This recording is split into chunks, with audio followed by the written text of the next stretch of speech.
তিন কবুল বলে তো বিয়ে হয়ে গেল, স্বামী জানে না স্বামী কাকে বলে, স্ত্রী জানে না স্ত্রী কাকে বলে। কথা বলেন। স্বামী জানে না আমার কর্তব্য কি, স্ত্রী জানে না স্ত্রীর কর্তব্য কি। বেশিরভাগ স্বামীর মাথায় আছে আমার কাজ কামানো খাওয়ানো, বেশিরভাগ স্ত্রীদের মাথায় বসে আছে আমার কাজ ঘর পরিষ্কার করা রান্না করে খাওয়ানো। অথচ আমার ভাই বোন কখনো জানার চেষ্টা করেনি পৃথিবীর সবচাইতে পুরাতন প্রথম সম্পর্কের নাম হচ্ছে স্বামী স্ত্রী। বাকি সব সম্পর্ক আল্লাহ সৃষ্টি করেছেন পরে, প্রথম সম্পর্ক সৃষ্টি করেছেন স্বামী স্ত্রী। আদম এবং হাওয়া সম্পর্ক ছিল স্বামী স্ত্রী। এই স্বামী স্ত্রী সম্পর্ক এমন দামি সম্পর্ক যেটা শুরু হয়েছে জান্নাতে, আবার সেটা অনন্তকালও থাকবে জান্নাতে। সুবহানাল্লাহ। নবী বলছেন, আল্লাহ বলছেন কোরআনুল কারীমে, স্বামীর জন্য স্ত্রী পোশাক, স্ত্রীর জন্য স্বামী পোশাক। পোশাক মানে কি? স্বামীদেরকে বলে স্ত্রীদের দোষকে তুমি গোপন রাখো, স্ত্রীকে বলে তুমি স্বামীর দোষ গোপন রাখো। কারো দোষ সমাজে প্রচার করিও না, কাউকে বলিও না। একে অপরের ইজ্জত করো, মায়া করো, মহব্বত করো, সংসারে সংসার হয়ে যাবে, সওয়াবে সওয়াব হয়ে যাবে। একদিন আমার আপনার নবী এক জায়গায় আরাম করছেন, একজন সাহাবা পাশে দাঁড়িয়েছিলেন। হাদিসের মফহুম, নবীজি চোখ বন্ধ করে আরাম করছেন, ওই সাহাবা পাহারা দিচ্ছেন, দুনিয়াবি পাহারা। হঠাৎ করে উনি দেখলেন দূর থেকে একটা গাছ মাটির সাথে থেকে সম্পর্ক ছেদ করে নিজে নিজে হেঁটে হেঁটে হেঁটে হেঁটে হেঁটে হেঁটে নবীর সামনে এসে দাঁড়ালেন। উনি নিজে সচক্ষে দেখতেছেন, একটু বুঝবেন জিনিসটা, উনি নিজে সচক্ষে দেখছেন, কিন্তু নবী আরাম করছেন, নবীকে ডাকার মতো সাহস নাই, আরাম করছেন। উনি দেখতে লাগলেন ওই গাছ নবীজির সামনে এসে দাঁড়িয়ে কিছুক্ষণ অপেক্ষা করে আবার আপন জায়গায় চলে গিয়ে দাঁড়িয়ে গেলেন। নবীজি রহমতুল্লিল আলামিন যখন চোখ খুললেন তখন ওই সাহাবা অবাক হয়ে এই কথাটা নবীর সমীপে পেশ করলেন, ইয়া রাসূলুল্লাহ, আপনি যখন আরাম করছিলেন তখন আমি দেখছিলাম এরকম একটা জিনিস। তখন নবী ওনার কথা শুনে, যেখানে আপনি আমি হলে অবাক হওয়ার কথা, নবী রহমতুল্লিল আলামিন মুস্কি একটা হেসে দিয়েছেন। সুবহানাল্লাহ। নবীজি মুস্কি হেসে বলেন, আমি যখন এখানে আরাম করছি দেখছে, তখন ওই গাছটা আল্লাহর কাছে অনুমতি চেয়েছে, আল্লাহ গো, তোমার হাবিব নবী, তোমার পেয়ারা নবী, রহমতুল্লিল আলামিন নবী, জান্নাতের মালিক নবী, সমস্ত নবীদের ইমাম নবী, আল্লাহ মেরাজের দুলা নবী, আল্লাহ তোমার হাবিব নবী এখানে আমার কাছে এসেছে। এত কাছে আসার পর আমি যদি একটু নবীকে সালাম দিতে না পারি, আল্লাহ আমার মনটা তো ভরছে না। আল্লাহ তুমি তো কাদের কদির, কোন বললেই ফায়াকুন হয়ে যায়, তুমি চাইলে তো সবকিছু করতে পারো। আল্লাহ আমাকে একটু অনুমতি দাও না, আমাকে একটু শক্তি দাও না, আমাকে একটু সুযোগ দাও না, আমি যেন গাছের নিয়ম থেকে ভঙ্গ করে তোমার কুদরতকে জাহির করতে পেরে আমি যেন নবীকে সামনে গিয়ে একটু সালামটা দিতে পারি, সালামটা দিতে পারি। নবী বলে ওই গাছ আল্লাহর কাছ থেকে অনুমতি চেয়েছেন, আল্লাহ অনুমতি দিয়েছেন, কুদরতি ব্যবস্থাপনায় সেই গাছে এসে আমাকে আপন ভাষায় সালাম দিয়েছেন। সুবহানাল্লাহ। আর কাছের প্রিয় বান্দা, ওনারা কথা বললে, ওনারা কিছু চাইলে আল্লাহ কখনো ফেরত দেয় না। আর আল্লাহর পক্ষে মরা জিন্দা করা কোনো ব্যাপারই না, এটা ওরাও জানতো। তো নবী কি সত্য নাকি মিথ্যা এটা যাচাই করার জন্য আসলো মৃত প্রাণী নিয়ে। নবীজির সামনে রাখার পরে নবীজি একটু মুস্কি হেসে ওই প্রাণীর দিকে তাকালেন। দিল তো বলে উঠলো যা বলার, সাথে সাথে নিষ্প্রাণ প্রাণীর ভিতর প্রাণ চলে আসলো। তার দাবি ছিল মরাকে জিন্দা করা, মৃতকে জিন্দা করা, এতটুক দাবি ছিল। কিন্তু সেখানে ঘটনা এর চাইতে আরো 2 গুণ এগিয়ে গেল। ওই মৃত প্রাণী জীবিত হওয়ার পরে আল্লাহর হুকুমে ওই প্রাণীর মুখের জবান খুলে গেল। জবান খুলে বলে আশহাদু আল্লা ইলাহা ইল্লাল্লাহ, আমার আপনার নবীর নবী হওয়ার সাক্ষ্য ওই প্রাণীটাই দিয়ে দিল। ঘটনা ঘটাই দিলেন কে? আল্লাহ চাইলে সব পারে। বলেন না ভাই, আল্লাহ চাইলে সব পারে। অন্য নবীদেরকে আল্লাহ কিছু কিছু মুআজিজা দিয়েছেন, একটু বুঝবেন। মুসা নবীর মুআজিজার কথা আপনি আমি কম বেশি সবাই জানি। লাঠি দিয়ে আঘাত করার পরে আল্লাহর হুকুমে পানি, বলেন না বলেন না, পাথরের মধ্যে লাঠি দিয়ে বাড়ি দেওয়ার সাথে সাথে পাথর থেকে পানি বের হওয়া শুরু হলো। ওই লাঠিটা মাটির মধ্যে রাখার পরে লাঠিটা সাফ হয়ে গেল। অন্য সব নবী রাসূলকে আল্লাহ কিছু কিছু মুআজিজা দিয়েছেন, কিন্তু আপনার আমার নবীকে আল্লাহ তাআলা মুআজিজা বানিয়ে পাঠিয়েছেন। আমি শুনি না, আরো জোরে বলেন, আরো জোরে বলেন। আপনার আমার নবীর চুল মুবারকের মাথা থেকে পায়ের তালু মুবারক পর্যন্ত আফাত মুস্তাক মুআজিজা আর মুআজিজা। আপনার আমার নবীর চুল মুবারক মুআজিজা, চোখ মুবারক মুআজিজা, ঠোঁট মুবারক মুআজিজা, কথা মুবারক মুআজিজা, হাত মুবারক মুআজিজা, আঙ্গুল মুবারক মুআজিজা, পা মুবারক মুআজিজা, বসা মুবারক মুআজিজা। সুবহানাল্লাহ বলতে থাকি। আপনার আমার নবীর তাকানো মুআজিজা, চলা মুআজিজা, দুনিয়াতে থাকাও মুআজিজা, দুনিয়া থেকে যাওয়া মুআজিজা। যখন আল্লাহ তাআলার ইচ্ছা হয় তখন অসম্ভব অসম্ভব হয়। সুবহানাল্লাহ। আর হাতটা নবী রেখেছেন যিনি আল্লাহর হাবিব, আল্লাহর পেয়ারা নবী, বলেন না সুবহানাল্লাহ। এই নবীর কোনো তুলনা বলেন বলেন সবাই, এই নবীর কোনো তুলনা। নবীজি রাস্তা দিয়ে হেঁটে গেলে পাথররা সালাম দিতেন। জোরে। এটা আপনার আমার কাছে অবাক্কর মনে হলো, আশেকদের কাছে, ইমানদারের কাছে এটা অবাক্কর বিষয় নয়। যেই নবীকে সালাম দিতে এসেছে জিব্রাইলের মতো ফেরেশতা, যেই নবীর দরবারে আজরাইলের মতো ফেরেশতা সালাম দেওয়া ছাড়া, অনুমতি নেওয়া ছাড়া ঢুকতে পারে নাই, এটাই হচ্ছে দরবারে মুস্তাফা সাল্লাল্লাহু আলাইহি ওয়াসাল্লাম। কত আদবের দরবার। আপনার আমার দাম বেড়েছে শুধুমাত্র নবীর উম্মত হওয়ার কারণে, নাইলে আপনিও মানতে বাধ্য আপনার আমার 2 পয়সার দাম আষ্টওয়ানা দিয়ে কে না আর কিন্তু নু। আচ্ছা মাথার না কোন। আচ্ছা শুনেন একটু, কারো পিছনে যদি পুলিশ গার্ড থাকে তার দাম কি কমে না বাড়ে? আর যদি কারো পিছনে আর্মি গার্ড দেয়, আর কারো পিছনে যদি বড় বড় দেশের বড় বড় অফিসার গার্ড দেয়, আপনি এমন দামি, আপনি এমন সম্মানী, আল্লাহ আপনার গার্ড দেওয়ার জন্য 2টা নিষ্পাপ ফেরেশতা দিয়ে দিয়েছেন। নিষ্পাপ ফেরেশতা, নূরের ফেরেশতা আপনাকে গার্ড দিচ্ছে। সুবহানাল্লাহ বলুন। ডাইরেক্ট কাঁধে কাঁধে গার্ড দিচ্ছে আপনাকে। আপনার ডিউটি করছে ফেরেশতা। দাম কি কমলো না বাড়লো? আরো জোরে বলেন, দাম কি কমলো না বাড়লো? আমরা নিজেদের দাম নিজেরা ধরে রাখতে জানি, নিজেদের মর্যাদা নিজেরা ধরে রাখতে জানি। আল্লাহ তাআলা নবীকে বলছেন ওয়ালা সাউফা ইউতিকা রাব্বুকা ফাতারদা। আল্লাহ তাআলা নবীর ব্যাপারে বলছেন ইন্না আ'তাইনাকাল কাউসার। আল্লাহ তাআলা আপনার আমার নবীর ব্যাপারে বলছেন ইন্না আরসালনাকা শাহিদান ওয়া মুবাশশিরান ওয়া নাযীরা ওয়া দাঈয়ান ইলাল্লাহি বিইজনিহি ওয়া সিরাজাম মুনীরা। আল্লাহ তাআলা আপনার আমার নবীর ব্যাপারে বলছেন ওয়ালাল আখিরাতু খায়রুল লাকা মিনাল উলা। সেই নবীর পথ মত চলতে জানলে লাভ আমাদের নিজেদের হবে। ইসলামের মধ্যে সুদ খাইতে কি করেছে? নিষেধ করেছেন। বলেন ইসলামে সুদ খাইতে কি করেছে? গোশ খাইতে, মদ খাইতে, গাঁজা খাইতে, অন্যকে অত্যাচার করতে, মানুষকে কষ্ট দিতে, মানুষকে কঠিন কথা বলতে। ইসলাম যা যা নিষেধ করেছে আমরা সেগুলোই বেশি করি। কি বলেন আপনারা? এবার বলেন দোষ কার?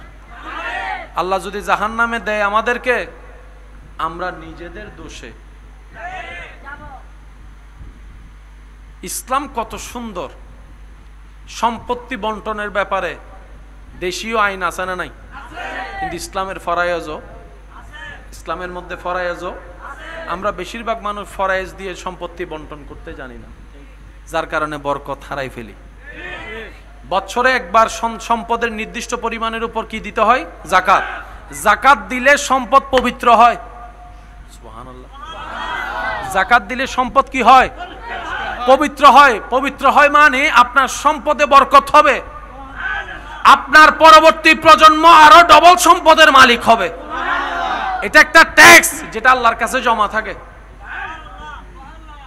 সরকারে বিভিন্ন জায়গায় কাজ করে না, কেন মাতি হন না, রাস্তা রাস্তা বাঁধেনি, ব্রিজ ট্রিজ বাঁধেনি, হারার টিয়া দিয়ে আবার আরারে বুঝতে এবার আর ট্যাক্স হয়ে দিয়ে হোল্ডিং ট্যাক্স, জমিনের ট্যাক্স, গড়ের ট্যাক্স, এই ট্যাক্স সেই ট্যাক্স জমিয়ে তো ইন্দি রাস্তায় বই মাথর না কেনা ইন্দি ফ্লাইওভার গই সরকার হন নিজের পকেট ফাইলে আর কিনলে অদে ঠিক আছে না আর কিন দিয়ে আর বুঝতে ইবে অন দি ট্যাক্স ইবে কি ইবার ফায়দা বেগুনুস অনর ট্যাক্সত ফায়দা বেগুনো ফান্নান অফার মনে রাখবেন আল্লাহর জন্য কেউ যা করবে যা যতটুকু করবে সর্বনিম্ন 10 গুণ বেশি পাবে, সর্বোচ্চ 700 গুণ বেশি পাবে, আর এর উপরে যাবে বেগাইরে হিসাব আল্লাহ তাকে দান করবেন। আপনার জীবনেই কি শেষ নাকি ছেলে মেয়ের জীবন আছে? ছেলে মেয়ের জীবনই শেষ নাকি নাতি নাতনি আছে? এগুলা আস্তে আস্তে আপনার থেকে নাতি নাতনি আস্তে আস্তে কত সরকার আসবে, কত সরকার যাবে, কিন্তু আসল মালিক তো সব সময় থাকবে। সেজন্য অ্যাকাউন্ট একটা রবের কাছে করবেন। সুবহানাল্লাহ বলি। অ্যাকাউন্ট একটা রবের কাছে করবেন। এই অ্যাকাউন্টের খবর আপনি এবং আপনার রব ছাড়া জানে কেউ না জানে। এই অ্যাকাউন্টে টাকা জমাবেন কিভাবে? রাস্তা দিয়ে যাচ্ছেন, একজন গরিব দেখেছেন, আল্লাহ আপনাকে যা দিয়েছেন সেখান থেকে আপনি দিয়ে দিলেন, জমা হয়ে গেছে। এদিকে দুনিয়াবি হিসেবে তার পেটও ভরার টাকা পেয়েছে, ওদিকে আপনারটা 10 টাকাটা ওখানে 10 গুণ বেশি হয়ে অথবা 700 গুণ বেশি ওইখানে জমা হয়ে গেছে। মসজিদ মাদ্রাসায় যতটুকু পারবেন গোপনে দান করবেন। প্রতিবেশীকে, গরিব আছে, অসহায় আছে, তাকে দান করবেন। অসুস্থ কোথায় আছে খুঁজে তাকে দান করবেন। অভাবী কে আছে খুঁজে তাকে বাজারের ব্যবস্থা করে দিবেন। যা করবেন আল্লাহ আপনাকে যা ইনকাম দিবে সেখান থেকে গোপনে গোপনে গোপনে গোপনে মনে রাখবেন 10 টাকা দিবেন, সর্বনিম্ন 10 গুণ বেশি পাবেন। জমা হচ্ছে কার কাছে? বলেন না কার কাছে?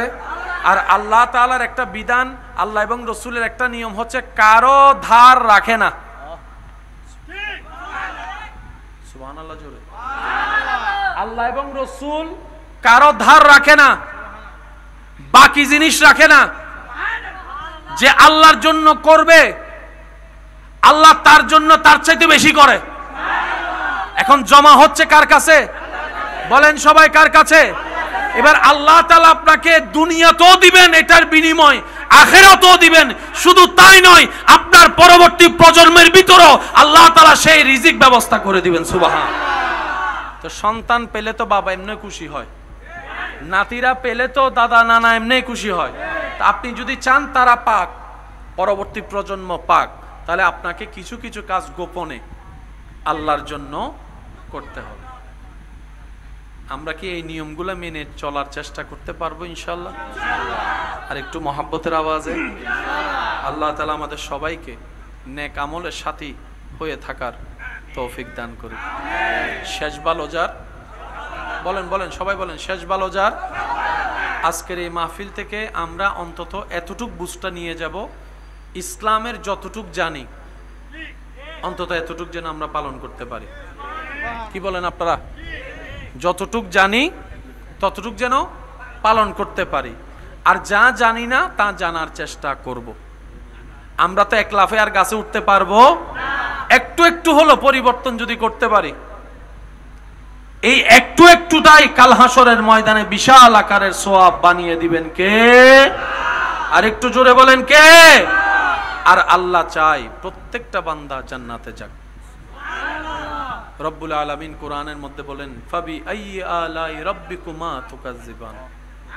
রব্বুল আলামিন ডাক দিয়ে বলে, মা গাররাকা বিরাব্বিকাল কারীম। রব বলে, বান্দা সারা দিনে সবার কথা মনে করার টাইম পাস, শুধু আমারে ভুলে যাস তুই। আমার জমিনে থাকস, আমার দেওয়া রিজিক খাস, আমার দেওয়া নিঃশ্বাস নিয়ে চলস তুই। আমার পক্ষ থেকে মুয়াজ্জিন আমার নাম ধরে ডাকে, তুই একটু আমার দরবারে হাজিরা দেওয়ার টাইম পাস না। যিনি সময় দিয়েছেন সে রবের দরবারে সময় দিতে অনেক সময় মসজিদে গেলে দেখবেন অনেকেই 5-10 মিনিট একটু ইমাম সাহেব দেরি করলে কোনো কারণে অনেকেই ঘড়ি দেখে, অনেকেই দেওয়াল ঘড়ি দেখে, অনেকে আবার কাশি দিয়ে সিগন্যাল দেয়, হুজুর টাইম হয়ে গেছে। কি ব্যর্থতা আপনার আমার জন্য! রবকে খুশি করতে নিজের উপকারে গিয়েছি, সেখানেও টাইম দেখে হিসাব করছি। মনে রাখবেন, আপনি আমি যেরকম সময় দেখে হিসাব করে করে রবকে সময় দেওয়ার চেষ্টা করি, রব যদি এরকম সময়ের হিসাব নেওয়া শুরু করে, সব শেষ হয়ে যাবে, আপনি আমি পার পাওয়ার কোনো সুযোগ। দুনিয়ার কষ্ট অনেক বিশাল মনে হয়, কিন্তু যখন মরণের কষ্ট অনুভব হওয়া শুরু হবে, তখন সারা দুনিয়ার সবার কষ্ট আপনার কাছে কিঞ্চিত পরিমাণও কষ্ট মনে হবে না। মৃত্যু এত ভয়ানক, মৃত্যু সমস্ত কষ্টের লেভেলের বাহিরের কষ্ট। সেখানে যদি রবের রহমত না থাকে, ওই কষ্ট থেকে বাঁচার কোনো সুযোগ, বলেন না, বাঁচার কোনো সুযোগ।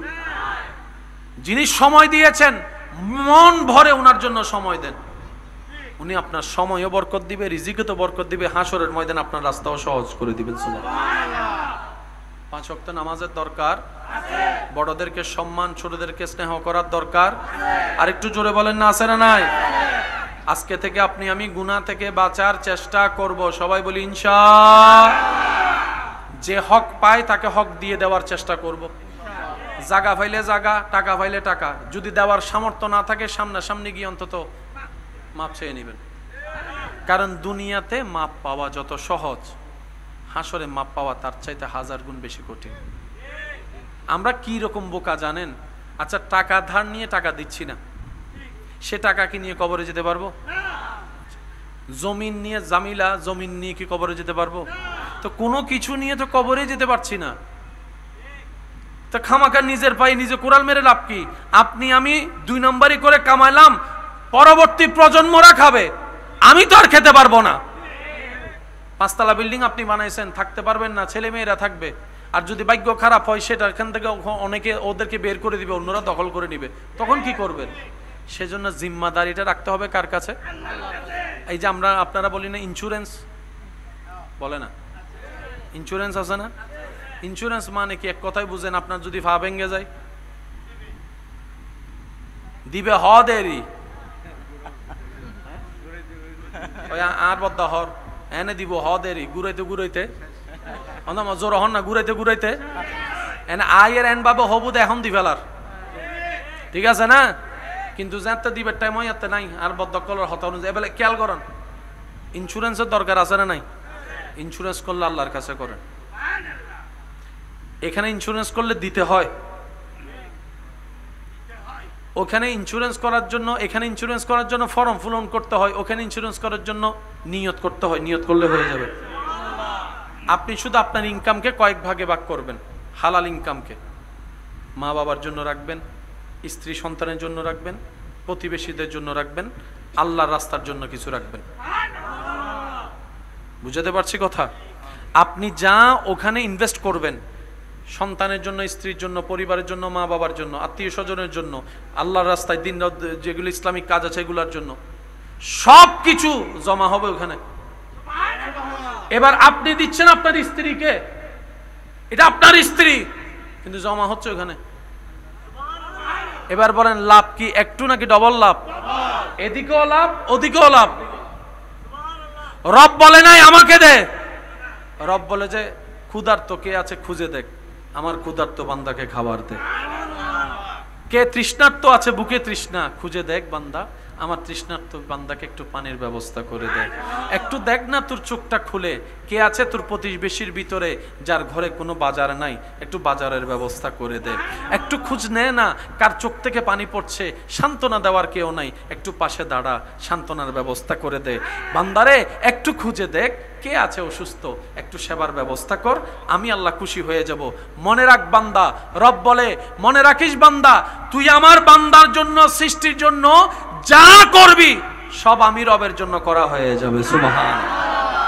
আর আমি কারো কিছু বাকি রাখি, তো তুই যেহেতু আমার জন্য করেছিস, আমি সেটা 10 গুণ বেশি করে আমি আল্লাহ তোকে দান করে দিব। সুবহানাল্লাহ। সেজন্য চট্টগ্রামের ভাষায় একটা কথা আছে, দানে দন নহমে, সিরিঙ্গ কল হদেরি, দানে দন নহমে।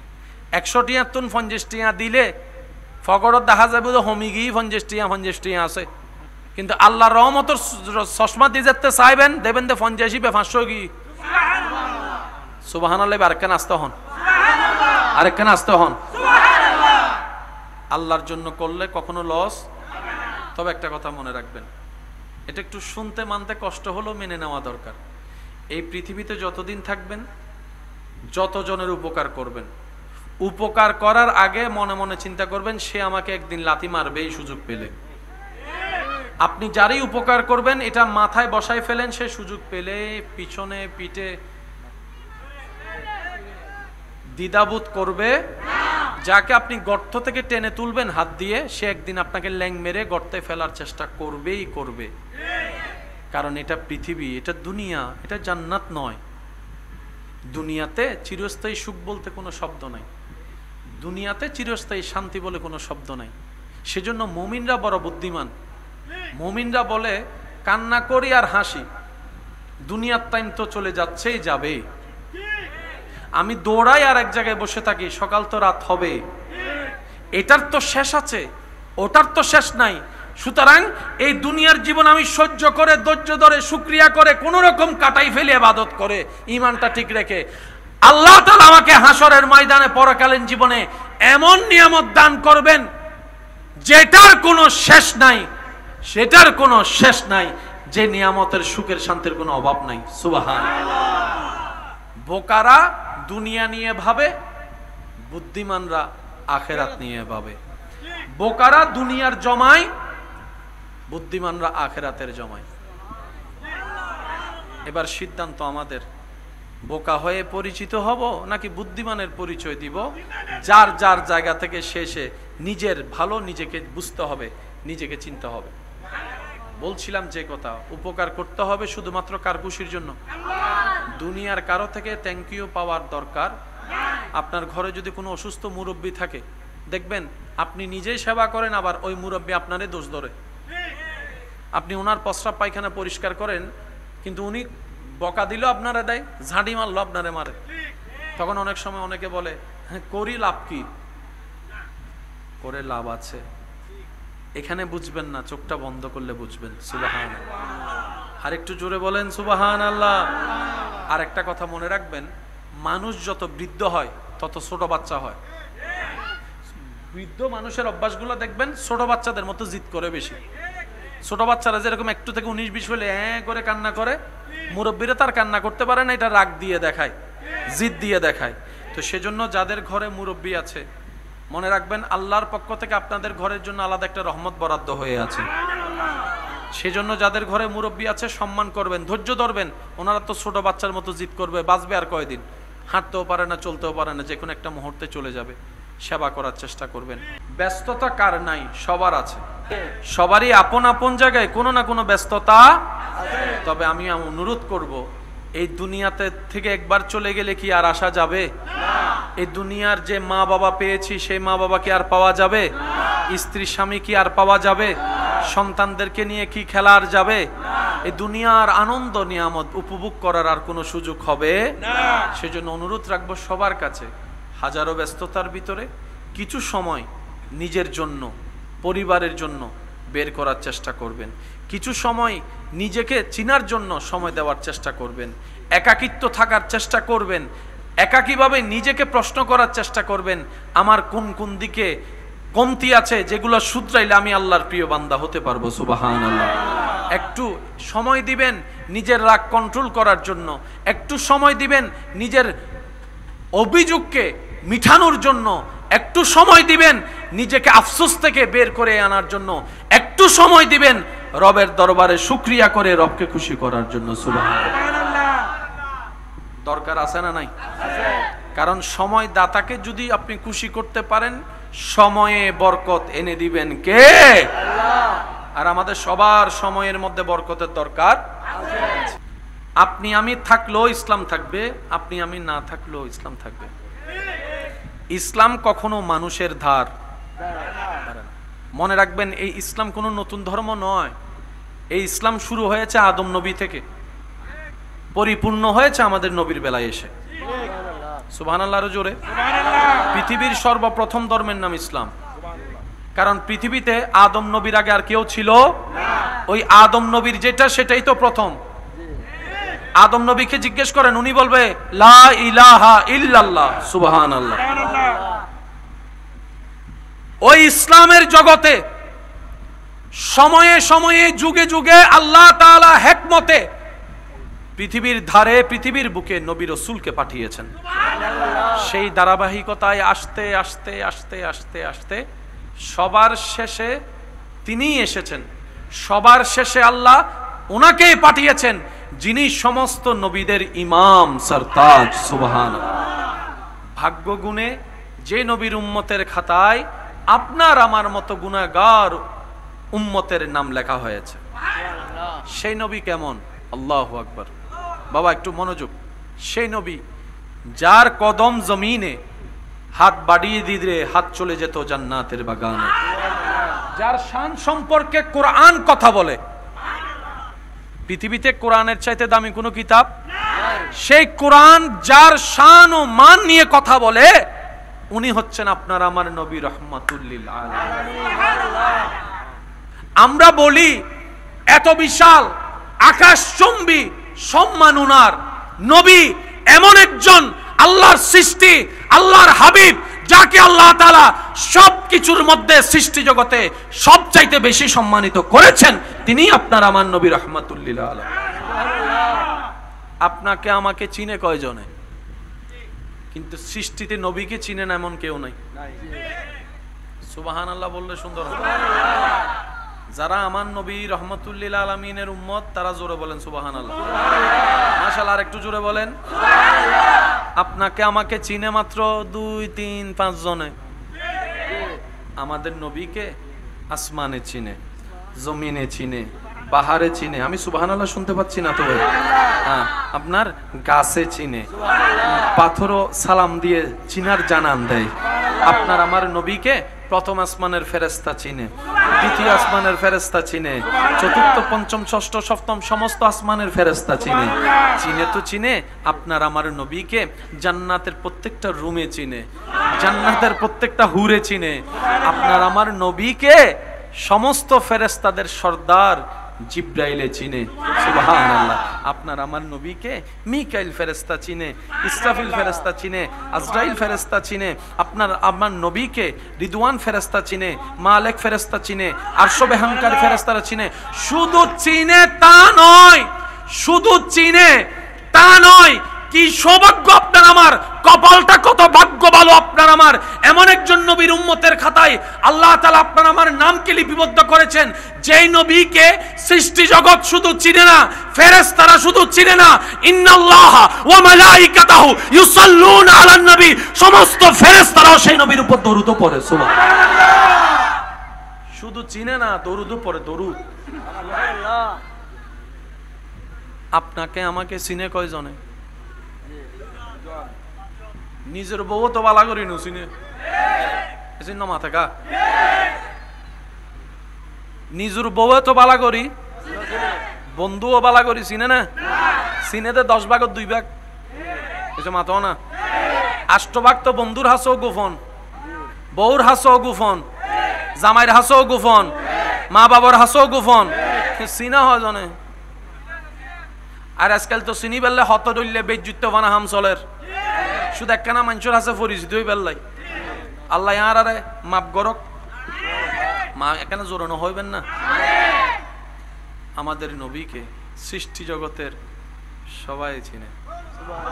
শুধু চিনে না, সবাই মানে। শুধু মানে না, সবাই মহাব্বত করে। শুধু মহাব্বত করে না ভাই, নবীর উপর দরুদ পড়ে, সালাম পড়ে। সুবহানাল্লাহ। এই নবীটা কাদের নবী? আওয়াজটা একটু বড় লাগবে। কাদের নবী? এই নবীটা কাদের নবী? এই নবীটা কাদের নবী? আল্লাহর হাবিব যিনি, ওই নবী কাদের নবী? নবী জগতের ইমাম যিনি, তিনি কাদের নবী?